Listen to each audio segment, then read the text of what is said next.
Kampala. Are you ready? The wait is over. The new shopping giant has arrived. Welcome to China Mart Supermarket, officially opening this 20th May 2026 at Oasis Mall, first floor, Yusuf Lule Road, opposite Garden City. Discover a complete modern shopping world with over 35 fully stocked sectors, all under one roof. From home essentials, electronic, kitchenware, beauty products, fashion, groceries, and much more. And guess what? From the 20th to 26th May, enjoy a massive 20% discount on all products store-wide. Everything you need in one elegant shopping destination. Enjoy pocket-friendly prices, premium customer care, a modern shopping experience, and ample parking space for your convenience. Why move from shop to shop when the world of shopping is now in one place? China Mart Supermarket. More than a supermarket, a complete lifestyle shopping destination. China Mart Supermarket. Super much. Ikop bakube babifanani olikwenda bifanani birungi bakukube bakwize ti oli munoni omukolo bagukolere olina kwandula olina nankani bya wedding olina graduation nibo bofirirwa so kwenda kukola nankani send of decent wesimbye omukalulu decent funaba ikop abo bulwo bayito batako tubateko tuli kujja mukulonda era tibasasula be kale sasula olikwenda bya bululu yes bakukube mukuba ni poster ate bana mukuba poster olikwenda bana dinedo kubutundu bali mu poster anguli mutunigira muko chali wifi ani chali wa mwazira sente yasina nokumuyamba oyo omusada eri ekindi aba ikop olikwenda poster kale bana butundu bali billboard jamba na ife aba business card mudikola nteno naba akolene ya nedo debeta bolochuwa dindi bolochuwa chechimu ne business card ate kalenda muandika ku t-shirt. Follow us on Instagram at Ecop Photography or call +256 702 935 078. Don't forget, they do it smart. Book with us today. And branding at Print Creations. From custom gift sets to unique promotional items, creative signages and general printing, we've got everything you need to elevate your brand. Visit us at Chum Towers, Suite 70 on Kuruma Road, Lighthouse, Suites D14, D15 and F13. We offer a wide range of stationery supplies, awards and a vintage collection that stands out. Call us today at 0934 893 333 or WhatsApp 0702 683 317. Follow us on Facebook, Instagram and X at Print Creations. Print Creations, where quality, excellence and uniqueness meet.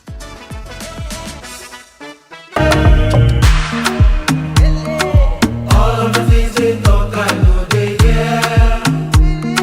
Say what I do if you know they care. By the way, what is your name? My name is Bosco. Yeah. Shibara. Ngagobine nkoko aina katungulu aina nakambi Basenga babayitote Bikini mama demo. obuya Ela kadebe katu kaneba kama bikini mama demo. Yafudiga dem come over. These are the cases that I usually want to attend to, but they don't usually come in my office. naye kiryoke Lwaki oli mungatemu? Wemba ngenda okubuka bwenti okusinziira yempa gia n'ensinziira bwenti putulu Okwesa putu. Bwemira fo. Gwoba oliko yenna. Bamukujjako mufu. Oyaba awedde. Mukuddukako oyinamu ne gia. Twetaagamuko ku money power. Ngezanga amagi Amavumbe. Bulaba bekalakasa. Bayingiremu wakati tekawo obuko ogubalagala baveewo. Kino kyenkoze nange neesiba baaba.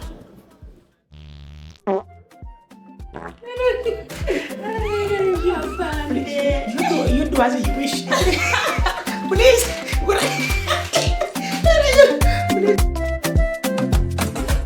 Assalamu alaikum warahmatullahi wabarakatuh. My name is Jeanette Umar Kasule, a member from the Elite Little Hijabis. We are proud of our religion Islam and we believe in decency. I believe we can secure the next generation through the Little Hijabis.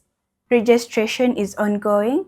Please, our dear parents, bring your children and sign them in for the Little Hijabis. Don't make them miss this one chance that they will have in their entire life. and training will start on 20th of July. Beyond the hijab. Polygamy mumukwasaganya mutya. Polygamy atabuka abantu ne bayomba. Ebiswa gitwerega. Al-khabithatu lil-khabithina wat-tayyibatu lit-tayyibina. Omukazi omubi wa musajja mubi. N'omulungi wa mulungi. N'ekikuuma obufumbo. Sebyo bye batubuulirira basenga. Nti genda musenge mbuno fumba mbuno mbwa? No. Ki one kimutawaanya kitiibwa ki. Ate ekiri bwe kityo nti Allah buli kyeyateekako essira tekibeeramu bwangu, however kibaamu magezi. bagiyita beyond the hijab. Waleno abaana ab'obusiraamu abawala bakubuulira bye bayitamu mu bizinensi mbu bakasitoma mubafuna mbu ate bayitirivu naye enninnya gye mulinnya ennyonyi abaasooka mu bizinensi ze mulimu si bwe balinnya ennyonyi. Mukikola mutya mu buli ssaawa muba ku busuubuzi. Nze bwe mba neetuukidde it's cheaper and more convenient nti nfuna kyenjagala ekinsatisfying bwezo zonna nojja nazo n'ekibalo kyange n'enkibala. Beyond the hijab tuli ku Executive Media. Subscribinga, likinga, bomalo sharinge.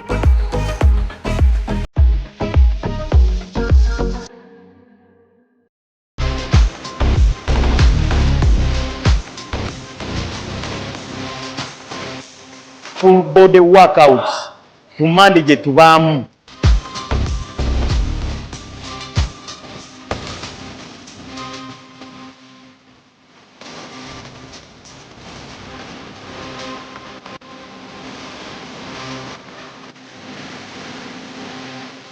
Keep locked up, come for aerobic classes guys.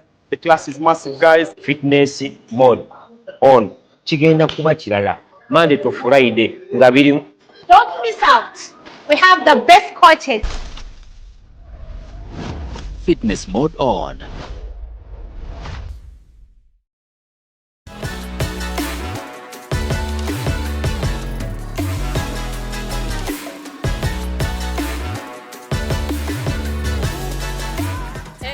Diggy diggy diggy da da da diggy da. Wanna back dance floor, come take it. Diggy diggy diggy da da da diggy da. Big a biggie boy, come pepeta. It's a girl Karakasita, Mama Sita at King Mama, and one local Executive Media on the Real Time Show with the Gal Mini. Don't touch the dial. Maximum to the world. Njagala dama tuwemu akapera kakayimba kaffe nga tannaba kugenda kati waba akayimba njagala akayimbire nze. Mukitegedde bye bino byenfunamu nga ntudde wano nze mba boss. Waliwo ebyalikubye ne bitakuba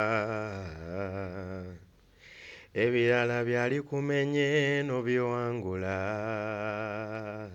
Zubeda oli munafu nnyo nnyo naye abalaba balaba w'amaanyi. Ne lwe walina okuwanika era omukono gwe wagulaba.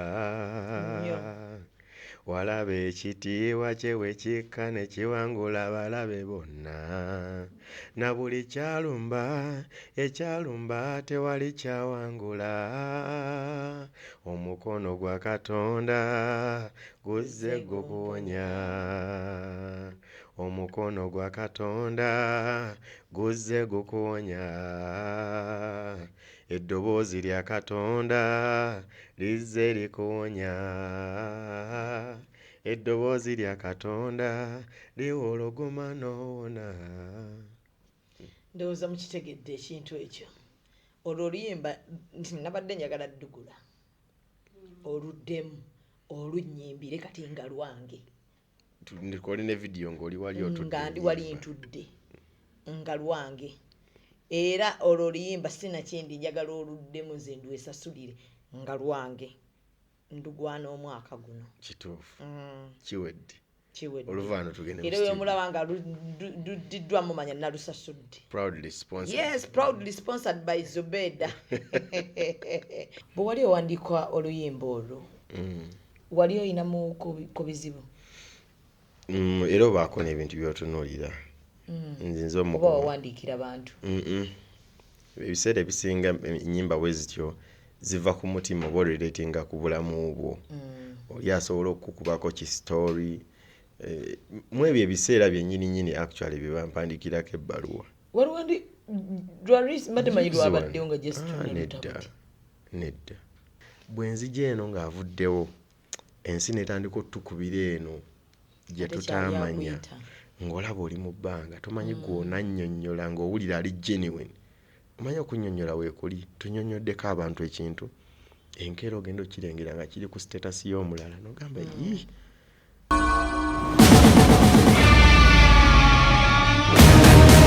so nsubira buli omu ali bulungi mu kamera nkola akulindemu omuntu bw'aba akola mulinde bannabadde ogamba ki wamma real time with mimi Shame Manja lyerinnya lyange neddira mutima omuyanja bagiyita executive media subscribinga likinga bw'omalawo sharinge programu eno eteekebwamu ssente aba Nile Agro Industries Limited balina butte omulungi n'ebintu byonna ebirala ebikozesebwa ewaka mu supermarkets mwonna mweziri products zaabwe ekyenjawulo kiri nti zonna zikolebwa wano mu Uganda.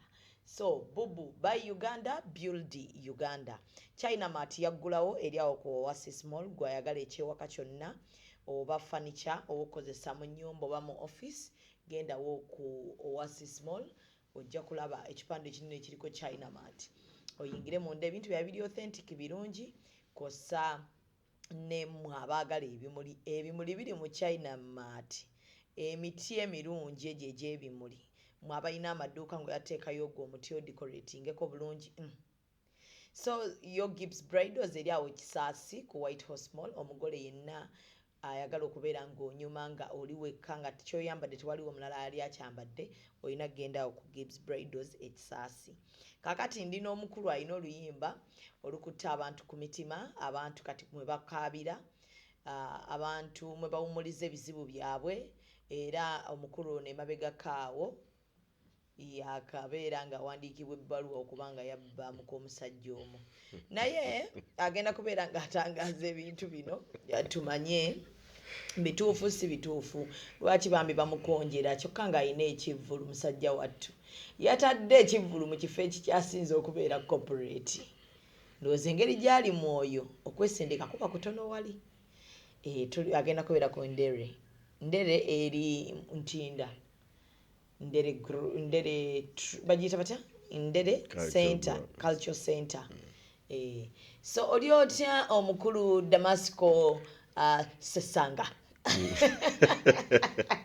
ndi bulungi nsanyusa okukusanga kale kachikano okulaba akaliwa sigini kyayo kaliwa envi envi banendoza oba birowoozo oba osomanya ebitabo sisoma nnyo bitabo poza obupande ku makubo nga nabo balira mu bitabo nga oba osomye bungi bakibalanga ekitabo naye ndowooza olumu birowoozo kuba sijjaga nti myaka oyagala nnyo kala ya white buli wenkusanga oba oyambadde white obaako nekyoyambadde nga kya white at least bwetaba saati ebaki kuba nina binakusangako nga weesunye white njabanyumiza emboozi tugenda na jini bya babiri emboozi nakutunuulira ne ŋŋamba baaba Sesanga waffe agguse n'anyuma bw'atyo n'annyuka nga talina kye yeekoleddewo kikyamu kyennyini Damasco Sesanga yaani omunayuganda ali eyo ayakakulaba leero oba eyakakulabira ku luyimba lwaffe oluliko Damasco Sesanga muyimbi w'ennyimba eziryowa emyoyo nnyimba eza gospel muwandiisi wa nnyimba endala zonna ezitavoola Katonda Damasco Sesanga musajja muyivu nasoma IT and Systems Management kulidde nasoma IT and Systems Management obadde okiridde nkulidde nansana awo ebirala byenkola besides music nkola n'ekitongole bakiyita Local Charity Foundation ng'omu ku ba directors. Local Charity Foundation ekola ki? Tuyambako baana bamulekwa n'abakadde. Yes. Tuyina bamulekwa betuweerera mu by'okusoma then abakadde tubayambako mu basic life byakulya. N'abamu betusobodde okuzimbira ng'abantu babiraba ku social zaffe. Eri wano offices ziri wano? Ziri best Bugerere. Ekanjuki. Okay. So mu mbeera eyo oyo ye Damasco Sesanga akayimba tugenda kaleeta awo omutegeere bulungi nnyo gwe abadde tamumanya abasinga balowooza oluyimba si lulwo balowooza oba lwa pasita yenna ali eyo. Oluyimba lwansookayo ansinza. Ogambye wandiika ennyimba, wakawandiika nnyimba nga ki? Ennyimba nno zibadde nnyingiko ezange n'ezitali zange. Mulimu abayimbi abalala bempandikiddeko aba gospel n'abatali ba gospel. Owandiika ne zino ez'ensi nga zirimu omukwano. Oluyimba lwonna kasita luba nga teruvoola Katonda nga lulina emessage. Olumu basobola okuleetera project nti wandiika ku bakyala abazaala, wandiika ku byobulamu mu community. So different projects. Kati nga luyimba ki lwawandiika olw'ensi ndabe oba lwali teruvoola?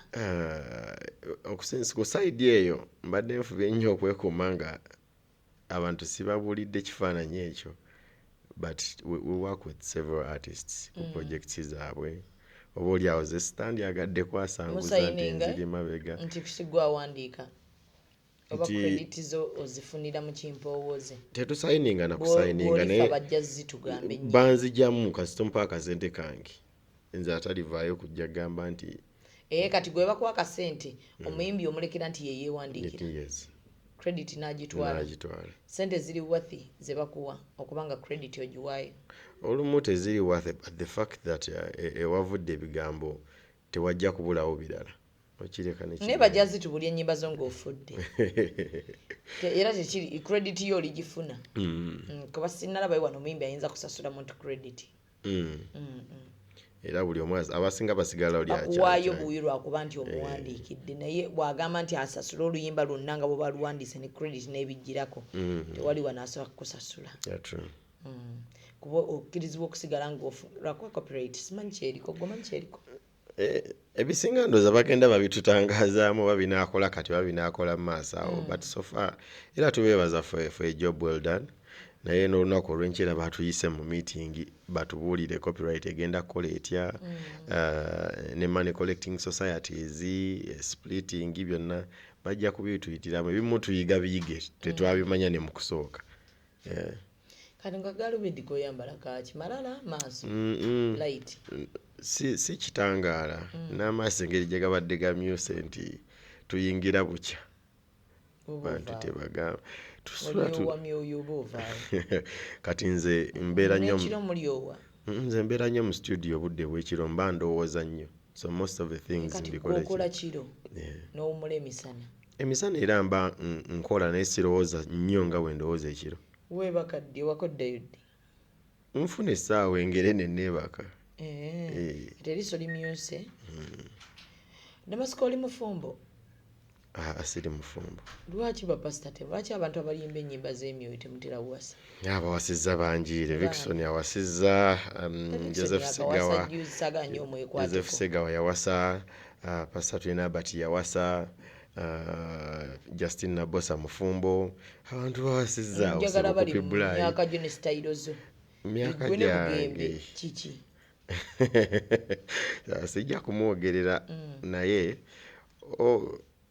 ekiseera bwe kituuka omala n'owasa. Naye ebintu bya laavu si byangu. Osobola okugamba nti naamuwasa myezi 6 egijja n'ozukka ekiro ekyo ku ssaawa 9 ne weesooza n'oddawo ne weebaka.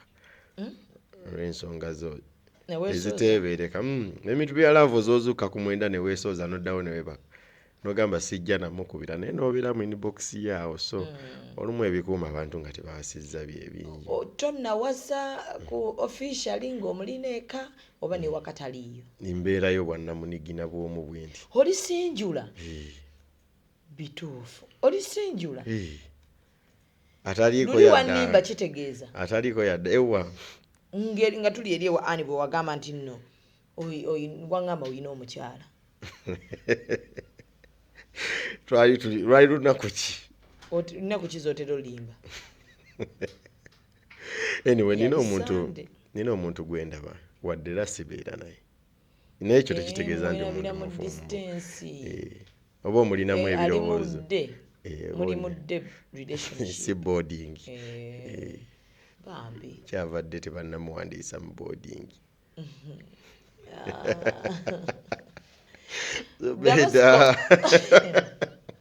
So esawa enosubira muwandisa mu boarding. Sawa yonna. Singa nabeera atukiriza ebyo binaba bikusikiriza. Bagamba biki bwe kataligirya. Esawa yonna. Esawa yonna social media egenda okugamba ti kuddamu ekwata omuliro nga bwe yakwata omuliro. Yajono siye. Manyi mabega kawa yugumya social media. Ibrahim Kasommanyi. Ibrahim mukwano gwange. Bambi gwe wamu bye yawandiika. Yonna byewuunya ku makya. Ng'ensi yonna bwe yaliraba. Wagenda okera ku makya nga atadde ekiwandiiko. Ibula yakuwandiikako ekiwandiiko. Nakeera ku makya nga ndaba amasimu gavuga. Nti owaaye. Amasimu gavuga nenga sikwata nno jjukira nasuze mu studio. Ngangamba nja baddira. Ngenda okulaba amasimu gasose n'endala bagikubako. Babanga balina gwe bambikira. Ngamba owaaye. Kandabe nembikula essimu. Genda olaba message nazo mpitirivu. Ng'abantu bampereza screenshot nenga. N'ogamba ki? Kugamba. Era nga bw'ogambye nti wamukoona muko Ibra n'omubuuza bino biki my brother. Kati ate twayogera after mase. Ne mukisootinga. Yaseka busesi. Ng'amaze okukola damage. Naye obimanyiiko. Ebyo bibeerawo mu bulamu. Ekyali kale bibeerawo. Naye lwaki mu bantu bonna bonna abali mu nsi muno lwaki yajjayo ggwe? Nzubeda bwembeera olumu ntambula naawe mu bulamu. Era oli bw'anaanoonya kyayinza okugamba ne kikulabikirako nti kiikyo era gy'akozesa nze. Ebiseera ebisinga abantu banoonya muntu akuli kumpi mukwano gw'olabikidde naye ewantu nti kino kijja kuvaayo kijja kukola amakulu. Kati mutambula nnyo ne Anne. Mukwano gwange twesanga mu bifo ebingi. Mwafuuka ddi abo mukwano? Ani wamumanya ddi? Ani mbadde mumanya ebbanga ddene. Live alone okumulaba ku TV. Live alone buli omuntu amumanyi, buli Munnayuganda amumanyi. Teri atamulaba ku TV. Because aluddeko. Kati tusagala ongambe nti batuuka omukuwayirizaako ng'omulengera ku TV. Era ne gwolengera bamukuwayiriza. Abantu nno nga bayagadde okuwayiriza. Ekyo ekiwayirizo kiba kiri mu bombe. Kati abawayiriza President Museveni ti afuuka kapa bamusangawo. Baamulaba. Ng'afuuse kapa. Oba we yali ali wayita. Oba we yali ali waafubutukawo kapa. Abachwezi bafuuka kapa. Yagamba abachwezi babula. Abantu babeera ne propaganda. Siri muchwezi ni Munnayuganda. Lwaki Ibrahim bwe yali ayogera yasonga ku ndooza yanoonyaayo alayika yatuula oba maybe ayinza okuba yalina eyamuwa amagezi oba omuntu atuula n'anoonya kiki kati ekitujjamu eno embeera ssaawa eno ogamba nti manyi waliwo muno mu ggwanga lino kye bayita diversions. So abantu batuula ne bakibala kiringa ne mu bayimbi oli asobola okulaba munne ng'akoze oluyimba lugenda kuyitawo nnyo kati aba talina mutima mulungi n'ayiyawo kistanti awo kyayinza okukola ascension ne bagijja kwoli ne badda kuyiya. Kati ani wamulaba ddi like mufuuka ab'omukwano? Nsijja kugamba nti lwali lunaku luno oba luno naye day by day mujja mufuuka ab'omukwano n'omuntu. Mujja like mweyiga mpola mpola osobola okujja leero katugambe nti nzize ku station Zubedo representer nga nayogedde ne producer nkyazi ng'olina okumbuuza ebibuuzo like tukole an interview. After the interview nenkubuuzaako nti owaayo oli otya n'omulundi omulala nenzijjaga owaayo oli otya kati bwe gisukka emirundi esatu bwe nzijja sibeera mupya gy'oli ogamba eddama nsanyusa okulaba ebiri bitya leero olina kaliwo otuleetedde kaliwa. So that is like mukazi ali lovely. Ani bambi asanyuka anyiiga ani sinamulaba nnyo ng'anyiize.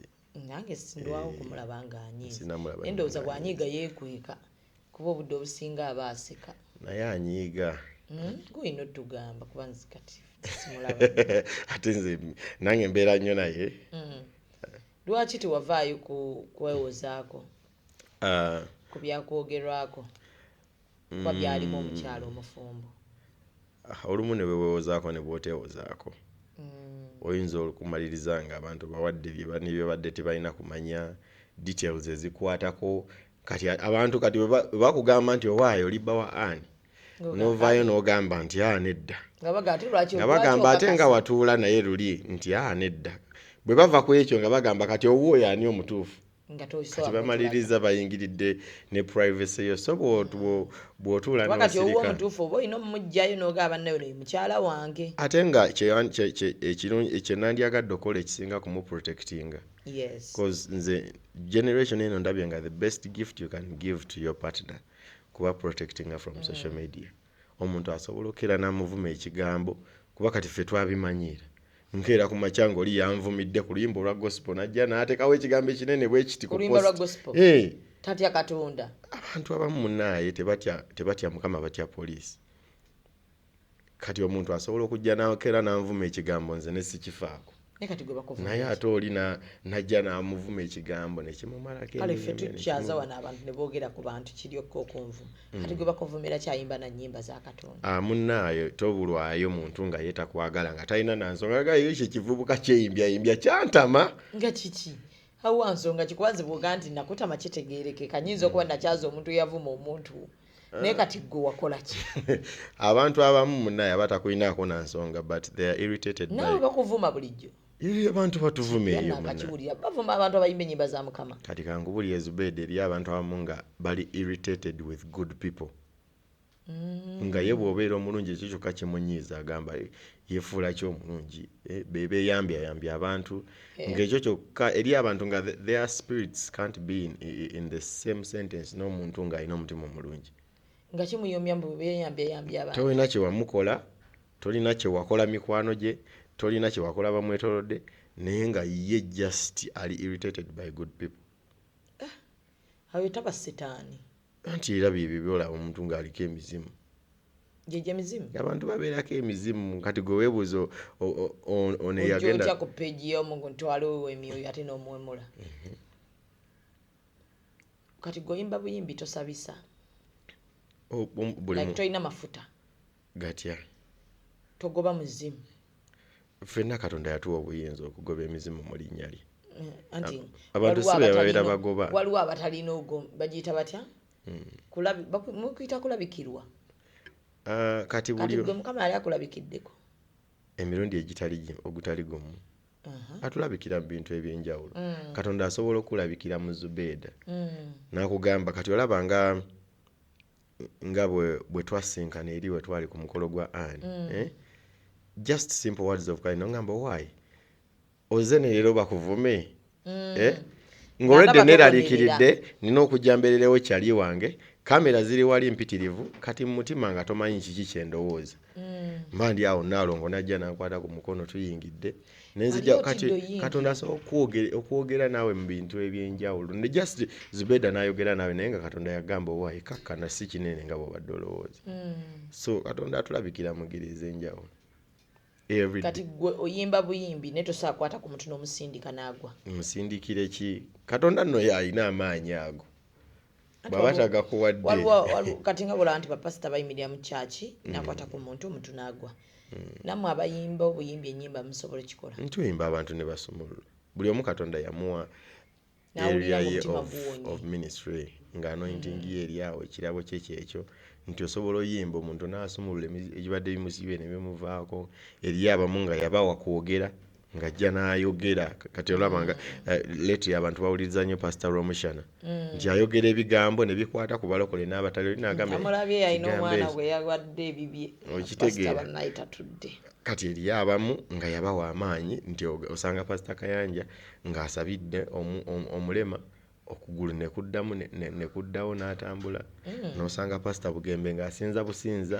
abalina sirimu ne bawona kati buli omu alina ekirabo kye Katonda kye yamuwa abantu basobola omusabira n'awona sirimu kisobokera ddala wakirabako yes nga tamiza empeke naye ate abantu tubakubiriza okumira eddagala nga atasuubira kuwona naye ate osabe ng'ewatali ddagala kuba at the end of the day teri muntu nti yona alina amaanyi agawonya naye Katonda yekka yalina amaanyi agawonya kyova olaba nti bantu bangi ng'agenda ng'asobola okuba ng'ali muzikiti n'asaba n'awona. Oli n'omusanga nti ali mu ssabo n'agenda ne bakola ki? N'atuukayo n'awona kugamba ng'okukkiriza kwo kuba Katonda yatukebera mu mitima. Buli wonna wooli wobanga okkiririza mu Katonda, oba ogenze mu kanisa y'abalokole, oba ogenze mu y'Abangilikani, oba ogenze mu Ekereziya, kyova olaba nti mu ggulu tugenda kutuukayo twesanga abantu bangi ogambe yi naye ono yatuukayo ati. Katonda ye yatukebera emitima nga buli omu yamulinawo ne personal. Nga zino just eddiini, they are umbrellas to identify us, nakutuyambako tukuumira wamu, nakweyamba nti oli mu Seventh Day ayambeko munne, omusiraamu ayambeko munne, omulokole ayambeko munne, kasita obanga olina Katonda mu mutima. Okay. So Damasco njagala kukubuuza ku myaka gyo olina emyaka emeka? Nina emyaka 28. Ku myaka 28 nze sigenda kaana naawe. Ku myaka 28 lwaki walonda gospel n'otabairanga abali mu myaka gyo nti abasinga bali mu nyimba za laavu, bali mu reggae, buli omu kye yasalawo. Lwaki gwe walonda gospel? Ndowooza Katonda yakiraba bulabi nga bwe siyimba gospel ensi nyinza ogifuukira ekizibu. Kuba olaba oyimba gospel naye lulendo abambi ekibuuzo okimbuuzizza kankiddemu Zubeida tokinziriramu kireke okuggyako nga mbuuze gwe kati gwoddemu. Nedda mbadde yakibamalira yesu yakikomeza mu kkubo. Nga bw'okibuuziza bw'oba okireka nkiddemu.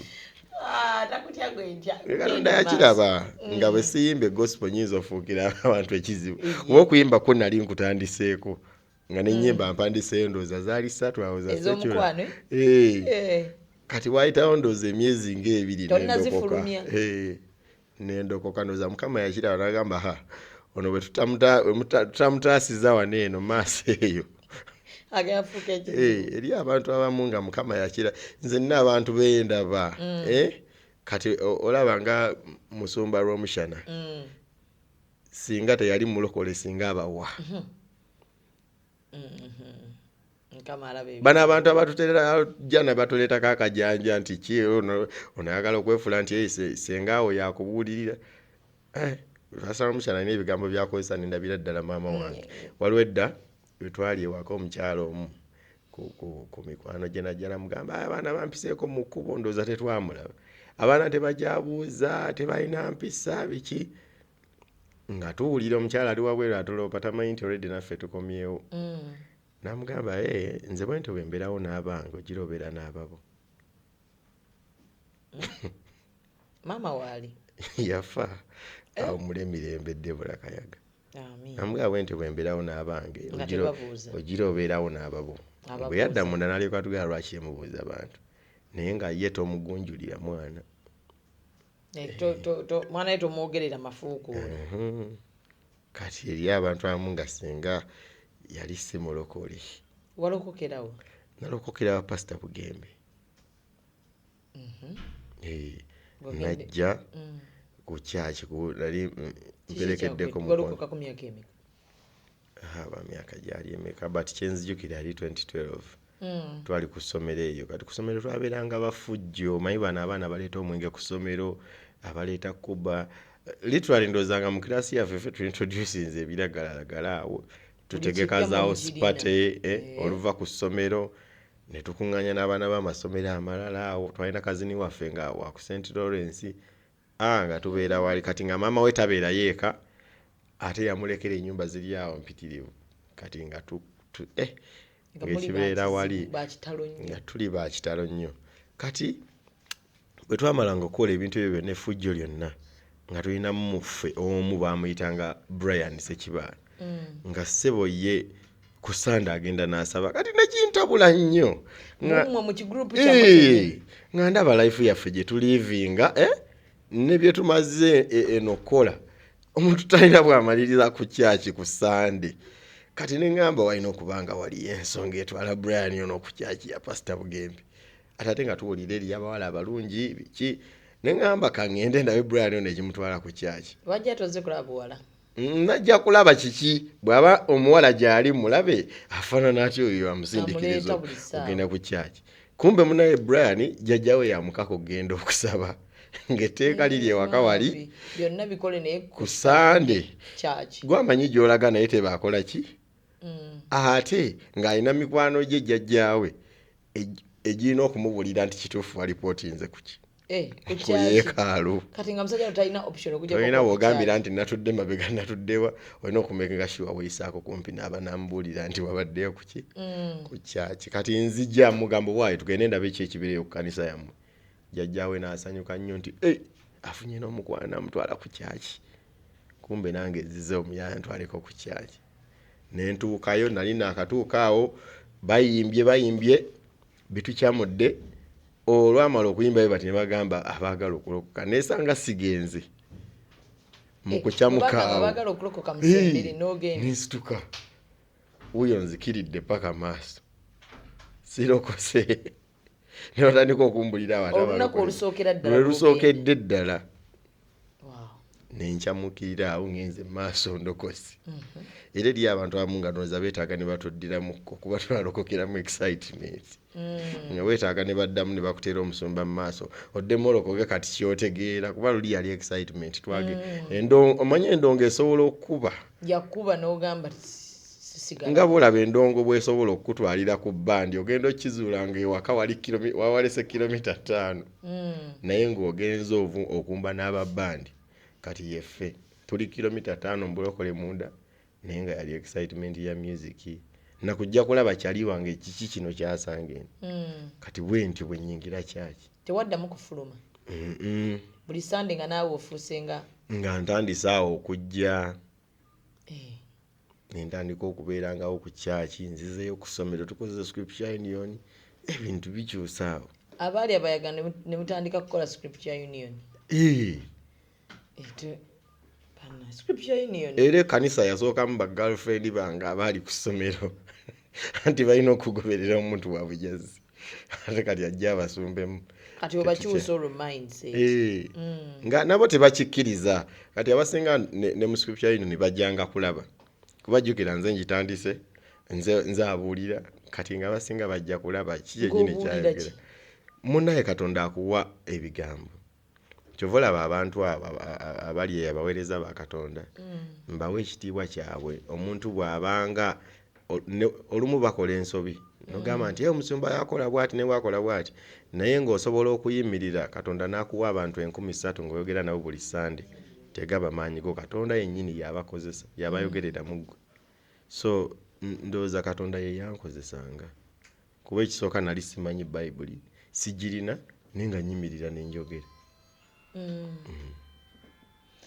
so obuweereza buva eri Katonda Damasco oluyimba kiri lwosooka okugamba nti kati mu kyaki woobagambira nti oli muyimbi oba gwe watuula eri n'ogamba oba kuva mu secondary ng'oyimba kati jjukira naye mpandise ziri ennyimba zange ate nnyingidde mu kyaki olwo nzivaako n'ebyokwagala okuyimba eri ku ssomero nga kwagala kufuna attention essomero nga libeeramu abasambi b'omupiira be balina attention ne bagenda mu kisaawe bwamala okuzanya omupiira ne bajja ne bateeka emikono ku bawala babeesigamako babakwatidde kitibaaga babasize bulinimenti n'olabira ddala omuwala gwolinamu interest ng'ali wali kigaaya ali mu kisiiga linimenti n'owulira obulumi ne ŋŋamba ndowooza kaneetabe kati mu byacademics nga siri mulungi era bakusomeramu bataakoze bulungi ne ŋŋamba kaneetabe emisinde neetaba misinde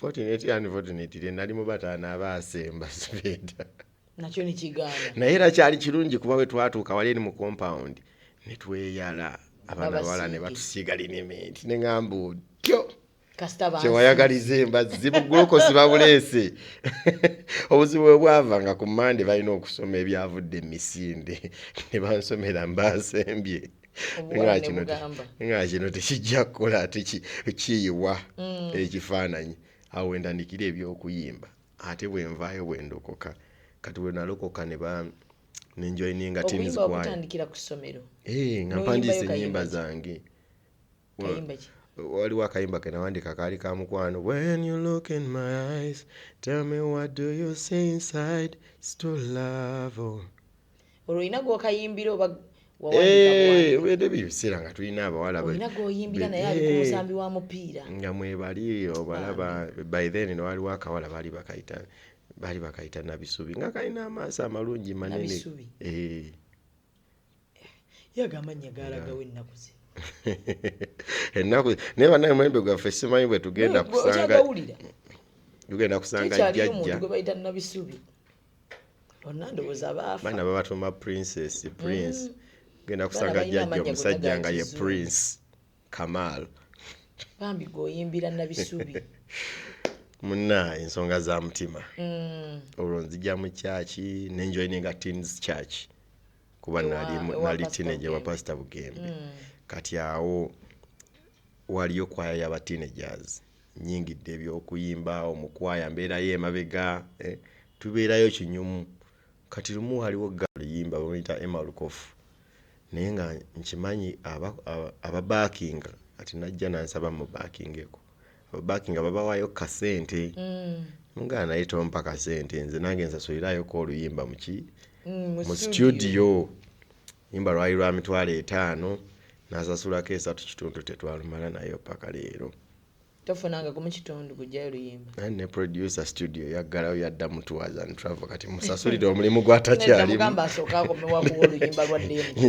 ogumu ekitundu tujja gumuwanga naye azzeeyo mu kifo alina okubeera ne tukola oluyimba lwange olusooka awo kati awo netandika ottawaanya abantu anti olina okusabamu bakuweemu olina ogenda ku kanisa yegindi ebyo biseera nasanga Epiromans yali ayimba naye nga naye teenager kati nga muwerekera gyaba agenda nange ne bampayo oluyimba lumu n'ennyimba oluyimba ki baali baluyita abeerawo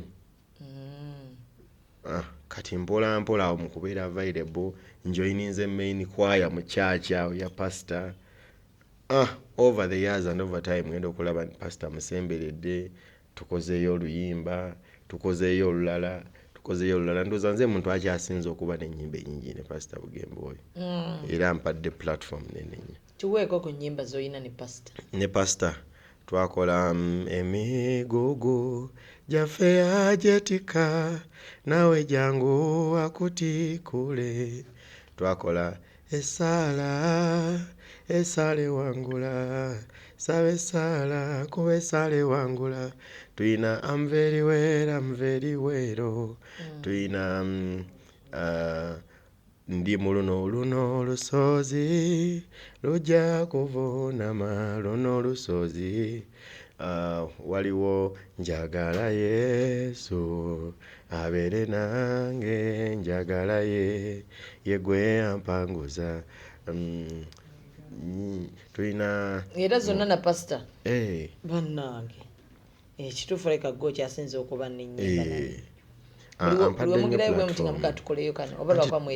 tubeera nnyo mu studio ffenna most of the time naye tekirina ku ekyo I think pastor abadde intentional mu kumpa platform n'okunyanjula eri ensi era ndi grateful kuba tekisangika omuntu live alone nti pastor naye abayimbi okubaako omulala gwaleeta mu market n'amuraising n'amuteekayo so kimwebaliza I'm really grateful so tuline Damasco Sesanga akayimba kaffe akaliko buli omu ndowooza buli omu alinamu vaasi gy'amanyimu ebeera vaasi ba chorus vaasi buli omu gy'amanyimu so njagala Dama tuweemu akapeera k'akayimba kaffe nga tannaba kugenda kati bw'aba akayimba njagala akayimbire nze mukitegedde bye bino byenfunamu nga ntudde wano nze mba boosi kati naye eri ku show ate nalwe tunaba tuzze ffe ba boosi olibwe lutusaba lwayimba kati nyimbira oli live in concert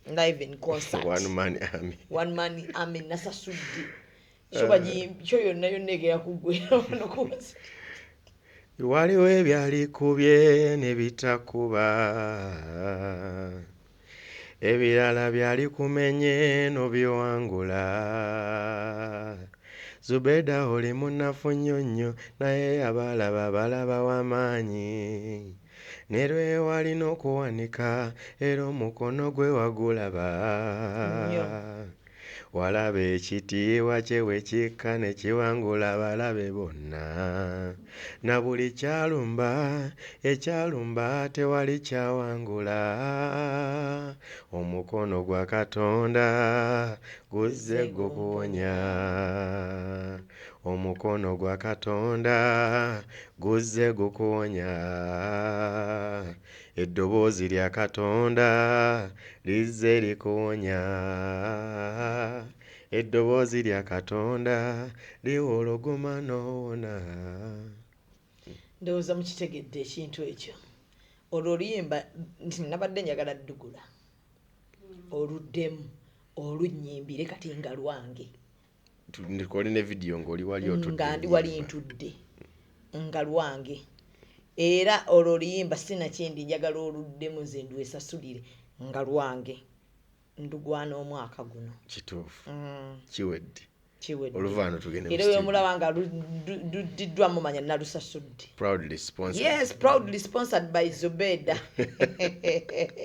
mugule tickets mu budde mulebe baleme basibira bweru mwalabye ekyatuuse wakazi bwe kapo saagala mutuukawo era nze ndi wakkeera ndi wakkeera ntuulaawo olwo olimba olumala odduyimba nga ŋŋenda eyange eba ewedde nga nzira ewange nga neebaka katulinde concert kale bwe wali owandiika oluyimba olwo wali oyinamu ku bizibu era obaako n'ebintu byotunuulira nzinze oba wawandiikira bantu ebiseera ebisinga ennyimba bwe zityo ziva ku mutima oba oleratinga ku bulamu bwo oli asobola okukubako ki story mu ebyo ebiseera byennyini actually bye bampandikirako ebbaluwa waliwo ndi mbatemanyi lwabaddewo nga nedda ekibaluwa olwama lufuluma n'okuba olwo anti kati ffe abayimbi ekikusanyusa ogenda mu studio ekikunyiza ogenda mu studio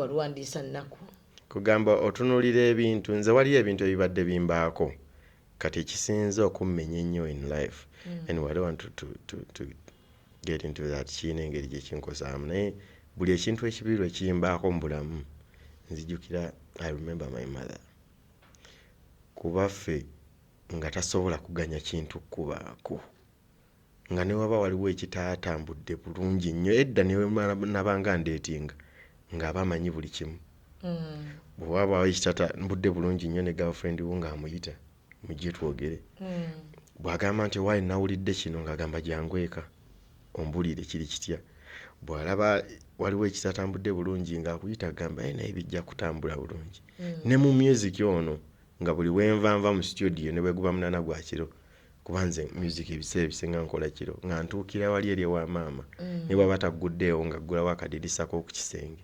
n'omuteeramu oluyimba n'aluwuliriza n'akuwa advice kati obulamu bwange bwe buti bwe bwali kati bwafa n'endaba ng'obalekeddwa mu 2021 covid kati n'endaba nga aba alekeddwa eri emikono gy'ensi ekole kyeyagala nga buli yes kuba we were raised by a single mother tojja gamba nti tojaga nti oba ogende wa taata tokuze nnyo naye temulina bondi nene waali tojja gamba nti okola otya kati nga buli kimu gwe wali omanyi kimu nti embeera bwejja nkubirako maama oba neŋŋenda ewaka ne wemba simunnyonnyodde nga nja kutuula mu ddiira awo abeereko byakunyumiza kwegamba ng'akufuula omuntu ali awo nti oli w'amaanyi oli wa kitala akukkiririzaamu gwe mwami we nze maama yabeeranga ndaba ng'omwami we actually nga mpita mannya ga taata wange ngamba omwami Ssemambo oli bulungi mwami Ssemambo kwegamba that is the kind of bond we had kati bwe nzija eno ng'avuddewo ensi netandika otukubira eno gye tutaamanya ng'olaba oli mu bbanga tomanyi gwona nnyonnyola ng'owulira ali genuine omanya okunnyonnyola weekuli tunyonnyoddeko abantu ekintu enkeera ogenda okirengera nga kiri ku status y'omulala nogamba nonnyonnyola omuntu ekintu enkeera ogenda okulaba nga TV presenter akyogerako nogamba kyazze kitya kati netubeera mu mbeera awo nga tomanyi mutuufu gw'ononnyonnyola kintu kati bwe neesanga bwe ntyo n'ebino byonna ebize bibaawo ebyebbaluwa si gye basoosonze okumpandiikako abantu bawandiise ebintu bingi olinakola fake account najja n'apostinga kino n'agamba okola bwoti abantu oli n'asasula abantu bajje bakwogereko nze abantu people have come to apologize to me nangamba nti gundi yansasula nzije nkwogereko bwenti mu media sikulaba mutawaana gonna n'abantu kuba omanyize kibadde mutwe gwange nti abantu abali abakola ebintu nga bya Katonda abantu tewaliyo muntu amuyinako mbeera mbi naye abantu omudoozi omuntu yekka gwe batalwanyisa yoyo atalina lugendo but bw'oba oli set for heights and big things abakulwanyisa babeerawo kali wentuuka mu eyo embeera n'ebyo ebyafulumira nentuula wansi neŋŋamba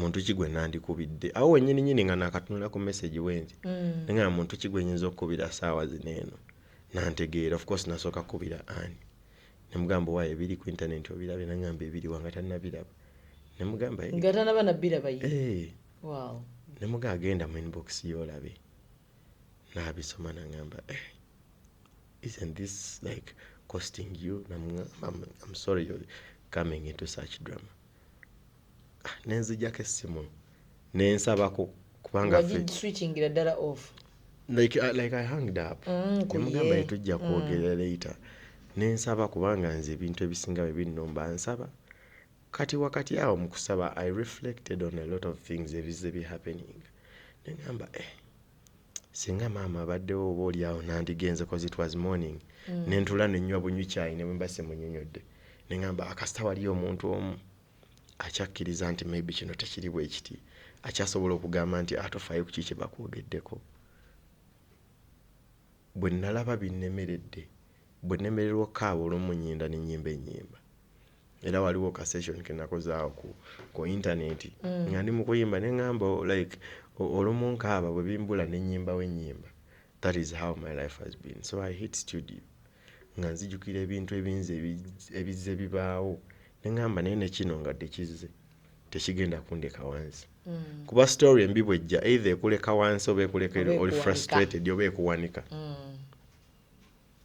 nengenda nenkola oluyimba after 2 days neŋŋamba akante poster yange eya concert cause I intended okugireleasinga maaso neŋŋamba kanjite kati nogamba kakibeere leero kati bwe nnyimba neŋŋamba leke waliwo ebyali nkubye ne bitankuba bibadde bingi ng'oli akusetinze apo n'akublackmailinga nze abantu banjogeredde ebintu bakama bange oli naweereza pastor message empanvu bweti naye nga yonna ejjudde lies and blackmail naye nga ye ekigendererwa kye kati nga ye ekigendererwa kye kugezaako kujja in position ng'oli anyiiga lwaki gwabeera ne pastor lwaki gwalina ennyimba ennyingi naye lwaki gwe gwawadde platform nga bamudoza awulira alina kubanga ye eri abantu abamu nga balina entitlement awulira ebirungi birina kubanga bibi kati nga ntunulamu neŋŋamba waliwo ebyali nemi nembiwangula ndi munafu nnyo naye abandaba balabawo amaanyi like abantu bakulaba Zubeida nga story efulumye ng'erinako kubakuleka wansi nalaba nze kennyini nga ndaba abantu bantunne ne balowooza ndowooza ndi w'amaanyi nnyo teriyo kisobola kunsuula nga fefe nyini tubeereyo ne twebuuza nga nina ekintu kye nawulidde ejjo nenkulaba nga ne leero oli mu kamera okyaweereza abantu kwegamba n'oba weebuuza amaanyi ago agajjawa kati fe ne tulowooza nti maybe yaguma dda yabiyita mukumbe behind the curtains eyo olina gy'okaabira naye eno ng'olina okujja ffe otuweereze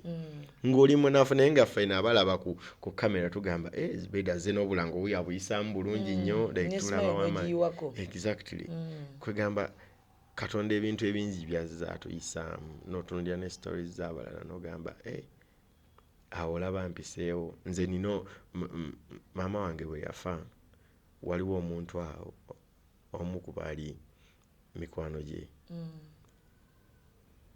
oli n'agamba nti gundi yaddako okufa cause my mother died jjajja wange n'afa nga bonna bafa ebintu ebitategeerekeka okitegeera era jjajja omusajja lwakusonyiwa kuno naye Zubeida eriyo abantu abamu nga muli tetwandibasonyiye kulwa katonda nogaaka mumulekere n'omuleka bulesi nga toli sure mutima oba omusonyiwe oba tomusonyiye wadde katonda atugamba osonyiwa naye nze eriyo amannya agamu nga mama wange yafa agoogerako nga simanyi oba kituufu naye nga kyandeka mu position nga simanyi oba nkusonyiwe oba sikusonyiwa ne ku byenzize ndabako okitegeera naafa yajanga omusajja naafa kugamba literal abantu abaali abankiza ennyo mu bulamu kati laba omuntu omu bwaweereza my uncle a phone recording nga waliwo omukyala abadde ayogera naye agamba egundi yafudde nono yafudde jjajja wange kati oyo Damasco yaddako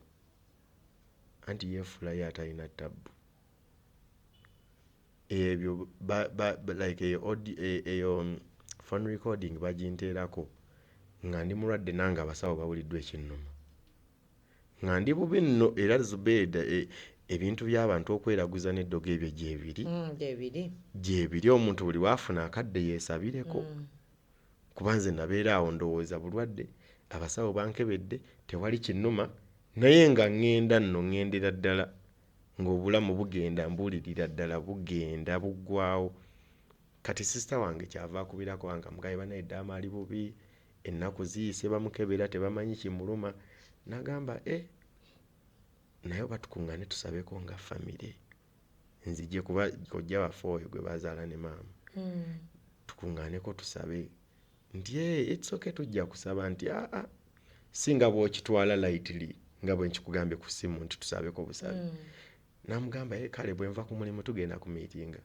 amuteerako eyo audio note ng'omukyala ayogera nange ne baginteerako awo wemmanyiza nno nti kati nina okubeera serious era ku kitanda we nnali wennyini nentandika okusaba Zubeida mu ssaawa ndooza nga 2 nga bansiibudde yali obubi so kugamba ensi eri serious ensi eri evil abantu bali eyo basamirira ddala abantu bali eyo balogera ddala kati oli either saba nnyo saala nnyo oba kowoola nnyo katonda nga bw'omukkiririzaamu kuba abatakwagala bo bali eyo every time erinnya lye baliteeka ku kyoto eriyo oli nga ye ekimunyiza lwaki buli wascrollinga ku TikTok video ya Zubeida yeriwo ezirina views ng'ekyo kyokka kimuluma kati nga gwe bw'obeera eno n'olowooza nti buli omu ali eyo akulaba sina buli akulayikinze nti musanyufu eriyo oli nga akufollowinga just kubeera nga akukuumirako eriiso alabe byakuloga bituukirira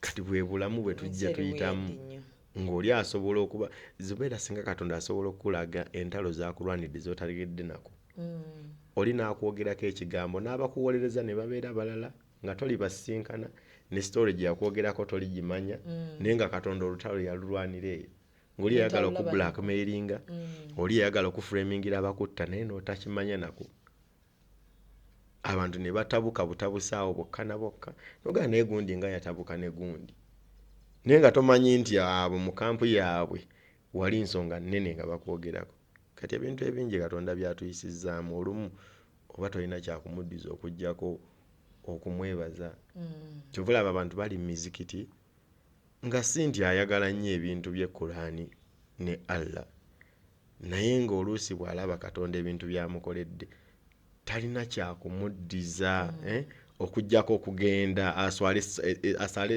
eswala zonna azimaleyo eri abantu nga bali mu makanisa si nti baagala nnyo Mukama naye nga yalengerako omuntu eyali azze okumubba okumuteeka wansi oli nga yagadde okumuttira abaana ba famire yeggwewo n'alemererwa n'asigaza ekintu kimu okujja okusigala muka ne Bayibuli ekyogerako nti katonda asobola okukola obulungi n'osigaza kyemukola kye kumugulumiza akola obulungi obusukkuluma mankind.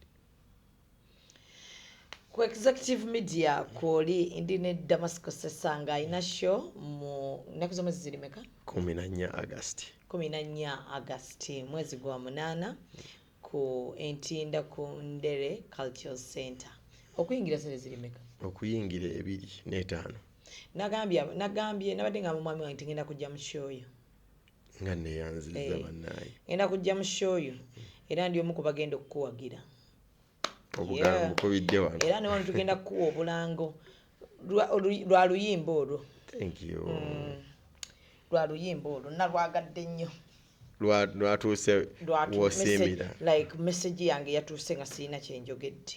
Amiina. Mu budde obutuufu manyi internet guno omwaka bukyanga gutandika ndabyeko ensinga ennwana buli lunaku. Buli lunaku on a daily wabeerayo omuntu either anvuma oba omuntu amblackmailinga. Lwensinza ofuna threat z'okunzita ennyingi.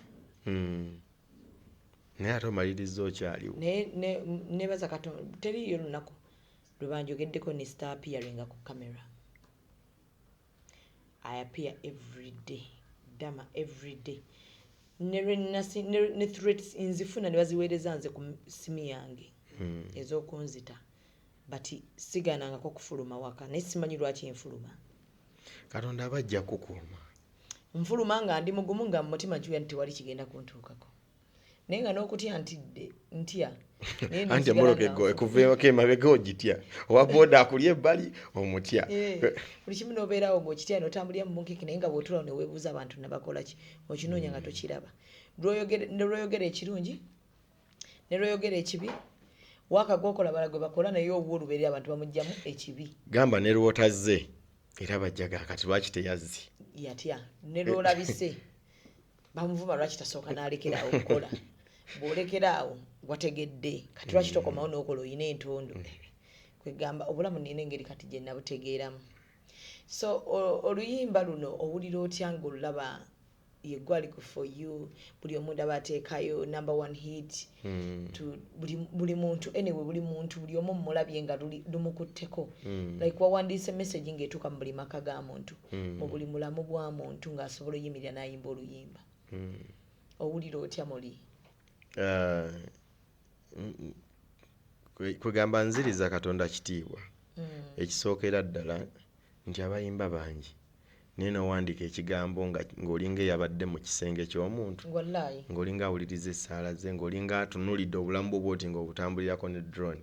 So kwebaza Katonda nti nze ani ng'asobola okumpa ebigambo ebyo n'oyimba oluyimba eri abantu nga balina amaloboozi amalungi naye ye n'eddoboozi lye eddungi baasigaleyo Katonda oba tannabagulirawo oluggi. Kati kwegamba nga toyimba nnyo toli nti weepresentinga nnyo kuba eriyo abantu ng'azuukuka ku makya ne yeepresentinga bulungi n'ogamba omuyimbi afulumye nga ne banneyiba be bakimanyi naye ffe abalonda obulunzi essaati n'empale n'ogamba nfulumye ngenze ga Katonda nga asaasidde busaasizi gratitude eyo n'ogamba nti nzaani kwegamba ne kikweraliikiriza ate erudda nti nazzaako ki naye Katonda akola mpola azze nga atugattako. Tokyesala busuuti. Wabula Zubeda n'obusuuti bwange obusuuti bwali bunfuukidde akabatazo kabiswange. Mami bwe twayengeranga obusuuti obweru nga tumanya Damasiko atuuse. Okuba akasuuti ko n'otuuka gy'olina okuyimba n'otayimba. Ekisuuti yange. Bosi nakulabanga weesaze ebyeru olinga malayika. Ndi eri ntudde nalimbulako ngatto njeru ate nedda nabeeranga n'engatto enjeru. Bizineza musonso. Emusonso enjeru nali natera okuba omukongo. Ani yakwambazanga ebiseera ebyo? Nabeeranga neeyambaza naye eri abantu abamu kugamba busuuti bwe bujja okukola. Ate gwe oba omanyi onyumye. Naye eri abantu abamu tukikkirize nti y'ensonga eyaweesa abalala talenti y'okuba ba fashion designer. Kkiriza bakwambaza eri abantu abamu nga agguuka bw'ati n'omulaba ng'abuzeeko kimu kagambo RIP nga muzinge. Naye ng'atambula. Nga muzinge naye nga yeegolodde. Ate n'abantu abatwagala abaagalwa baffe babi akugambira ddala nti onyumi. N'ovaayo ng'akuwaanye naye ng'olaba ensi yonna ekutunulira olowooza wanyuma. Ensi ng'ekisekererwa. Ekolo weesala akasuuti muganda wange. Ate kati bano bembeera nabo nga baŋŋamba nnyumye mba nfulumye ng'ekooti sigitaddeko ne bagikuweereza agiteekeko. Baabi akakooti era nze mbadde manyi ogiira wano mu kakooti. Olunaku olwalito bosi lwe nakoma okuba akakooti. Ate lwe nakoma okwambala essuuti. Bw'ali olina kkoma weesala akasuuti lwe baggala shonga omaze. Nga buli kimu kigiza omuyimbi najja ng'amaliriza sho. Yeri ntudde. Wali otuuse leeti? Natuuka mu budde banneesimwe oba sitaani. Ne banneesitaani nga yakunoonyezza. Nga buli omu akutenda eddoboozi. Nga Damasiko banaye ayimba oyogola ayimba wa pastor naye ayimba yaddako nti yaddako kati Damasco yaddako eri ne bakola time obudda omuyimbi ajjaggalewo nanyenisho nenkulaba nawulira ennaku kati nno nze nga nsaasira suuti yo njeru nze nakowa n'okunyuma kati juzi wali zino ze batwambaza ogizaayo yali yange suuti yange waliwo omukwano gwange yagindetera kuva ttaki yettaki muyita Benjamin ng'atera okundeetera amasuuti era namugamba galeke amasuuti galeke eta t-shirt kati waze mu t-shirt na masaati kubeera juzi naje nagenda okuyimba mana atera olinya stage amasanyalaze ne gookya ebyuma era wali mu suuti nga nnyumye ntaddeko n'ettaayi kati awo n'ekiigano kati waliwo eyaŋŋaana ne Damasco baakiraba nti abalaikangaana abaana ba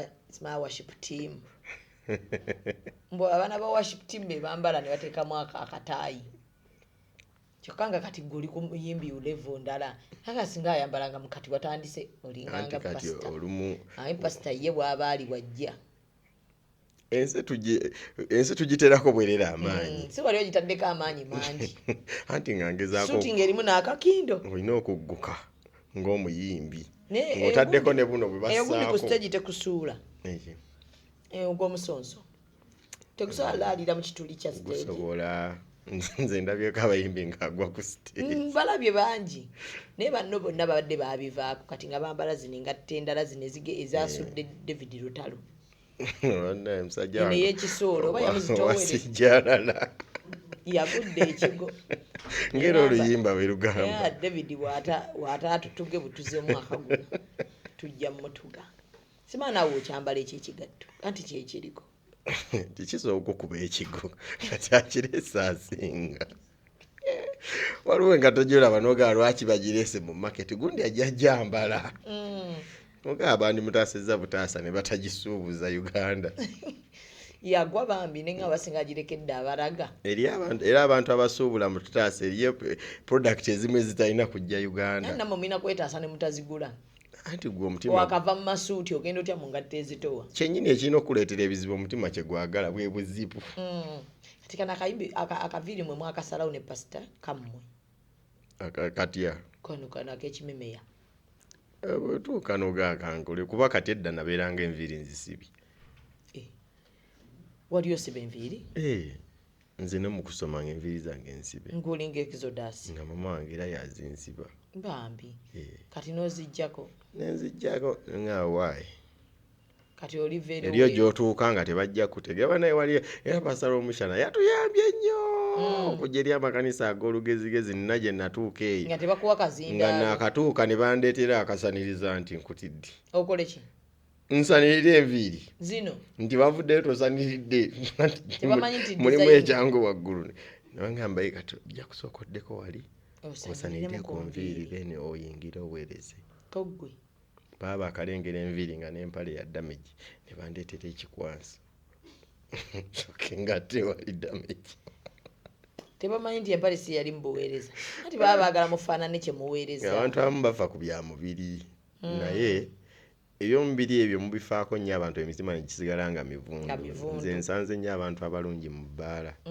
ate ng'abantu abasobola okugirayo enjala bali mu makanisa so bali eyo basaba buli lunaku si tekiri ku kwambala nakifo kiri ku mutima so nga tumaliriza omukyala gw'oyagala Damasco gwe wandiwasizza alina kuba nga afaanana atya alina kubeera nga alina eddembe nze njagala nnyo eddembe saakuntekako maanyi ng'oligaba obutereevu ojja ddifu era nebye twayawukana nabo bona beekisi bange basobola okujulira agamba mtewadama tewalina buzibu bwe bayina nze nalyo bo be baali obuzibu omumwa gwabafuukira omumwa kitegedde ebibuuzo obutagambwako mputtu gwe tolina mputtu nga bwondaba Zubeeda kuba olaba ne luli twakubuuza nga wakatuuka nti erozze kuba neewunya ne nga naawe nno olinga muti tumenyeka bakakuvuma ku mukazi y'omu ate ozze kuyimba kubanga kyali wange bambi bwe bali butamuvaamu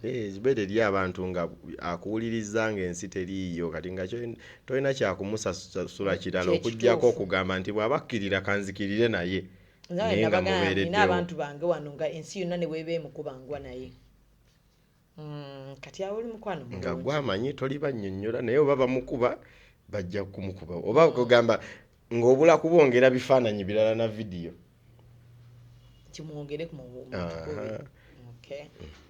akatale